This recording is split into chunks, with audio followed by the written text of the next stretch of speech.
አማኑኤል የሚለውን ስም ተሸክሞት የመጣ ቅዱስ ገብርኤል ነው። ሐዘን በነበረበት ዓለም ለመጀመሪያ ጊዜ የመጀመሪያውን ደስታ ይዞት የመጣው ቅዱስ ገብርኤል ነው። ለምኑትማ አምላክ ደስታ ያሰማቸዋል።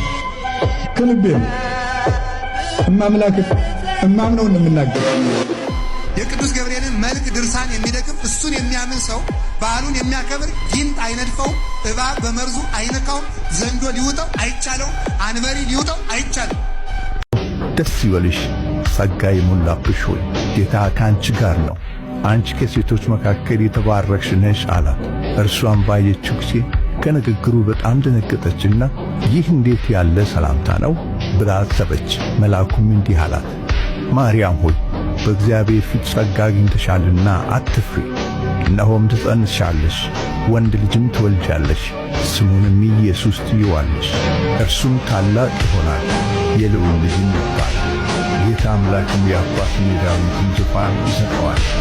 አማኑኤል የሚለውን ስም ተሸክሞት የመጣ ቅዱስ ገብርኤል ነው። ሐዘን በነበረበት ዓለም ለመጀመሪያ ጊዜ የመጀመሪያውን ደስታ ይዞት የመጣው ቅዱስ ገብርኤል ነው። ለምኑትማ አምላክ ደስታ ያሰማቸዋል። ከልቤ እማምላክ እማምነው እንደምናገር የቅዱስ ገብርኤልን መልክ ድርሳን የሚደግም እሱን የሚያምን ሰው በዓሉን የሚያከብር ጊንጥ አይነድፈው፣ እባብ በመርዙ አይነካው፣ ዘንዶ ሊውጠው አይቻለው፣ አንበሪ ሊውጠው አይቻለው። ደስ ይበልሽ ጸጋ የሞላብሽ ሆይ ጌታ ከአንቺ ጋር ነው፣ አንቺ ከሴቶች መካከል የተባረክሽ ነሽ አላት። እርሷም ባየችው ጊዜ ከንግግሩ በጣም ደነገጠችና ይህ እንዴት ያለ ሰላምታ ነው ብላ አሰበች። መልአኩም እንዲህ አላት፣ ማርያም ሆይ በእግዚአብሔር ፊት ጸጋ አግኝተሻልና አትፍሪ።